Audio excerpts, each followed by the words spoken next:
Mr. Gilbert. Yes. If I was a business person in that area of town, I have to embrace this. I have to be excited about this because the business area down that town needs to be revitalized. And we're only going to do it through projects like this. There's no magic wand out there. Unfortunately, there's no magic wand. We have to continue to be progressive. Excuse me, sorry. I'm done. Do you think, Mr. Vespertino, that Mr. Alcantara won't do this project if you back up on this $205,000 gift? Well, at this point, I was talking about the project as a whole and the benefits of it. You know, we already had a discussion over that. I feel that it's a good investment for us if it helps him make his numbers work and maybe keep an extra floor off of there. You know, you're in the property management business, and it's all about numbers. And hopefully, you know, this will help keep the reduction of density down. If we had sold it to him, we'd probably have to give him a no further letter of action.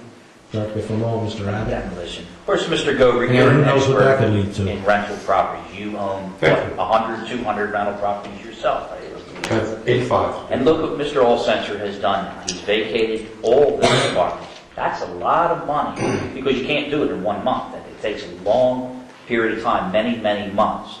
So he's made a tremendous, in my view, economic sacrifice by phasing out and having people vacate the apartments.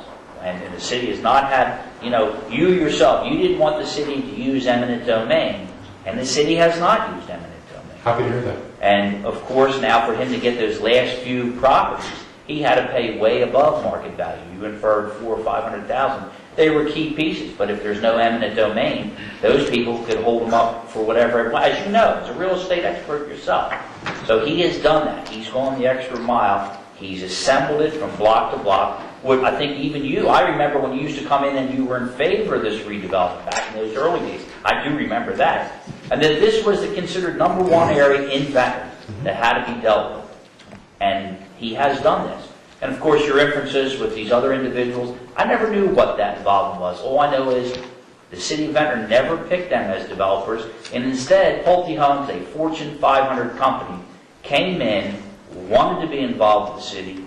City tried to make a deal with them, but of course the lawsuits, one of which you instituted, stopped it for about 3 years, and the market changed, and we lost Pulte Homes and their investment in the city. So now Mr. Alcantara has picked up the ball on his own, and he's, as I understand it, clean as the driven snow. He has a very wealthy man, very successful man, and he's invested his money. He owns not only that block, but he owns, what, over 30 properties in that end of town. And hopefully, you know, we're optimistic. You know, and I understand maybe you don't want this to happen, or maybe you do. I don't know. I see your point about the building, and no decision's been made there yet. Mm-hmm. Well, you know, Mr. Abbott, I would like to clarify. I have been in favor of the redevelopment from day one. I thought so. Absolutely. I thought so, yes. What I wasn't in favor of, Mr. Abbott, is taking people like the Ventnor's home that have been here for 60 or 70 years. That's the part that I had a difficult time with. Well, nobody ever did that. And, well, you know, I have to tell you, But that's why you have to pay you should bring that up. $500,000 instead of maybe $250,000. You know, it's interesting you should bring that up, because after Pulte Homes pulled out, many people that I spoke to said, I knew they were never going to do it anyway.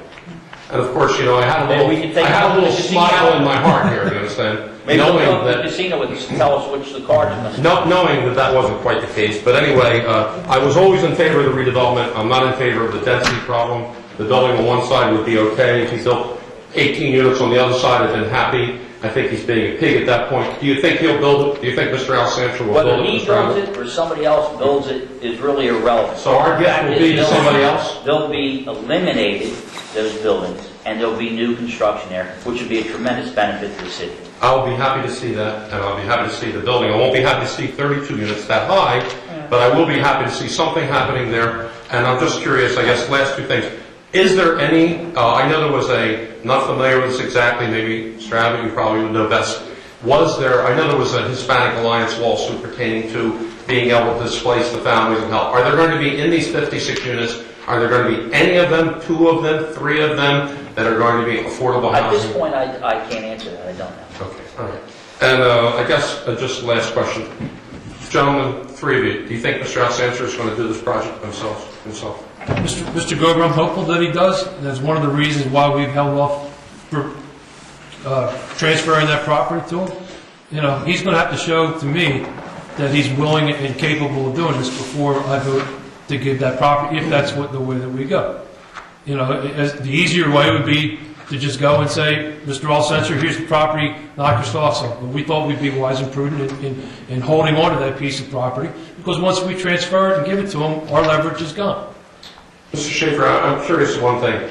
You can see my point, and I appreciate seeing my point, but that $200,000 helps 20 families in an area that there's been lacking code enforcement for over 8 or 9 years. The exterior of many of them needs some attention, and a $10,000 gift that would be 7 years. If you live there 3 years, half of it's excused. If you live there 7 years, it's all excused.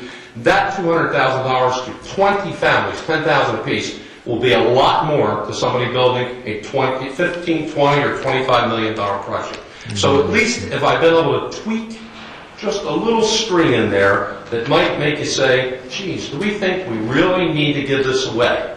When it's been paid for by the taxpayers, and he's buying one next door for $400,000 or $500,000. So I'll leave you, if I can possibly have you think about that before I'd be the happy to final. consider. You know, to me, I'd be happy to consider. I appreciate that. Thank you very much for giving me the time to speak. Do we get to answer? Yeah, I beg your pardon, I'm sorry, excuse me. I'll say we feel. I'm sorry, thank you very much.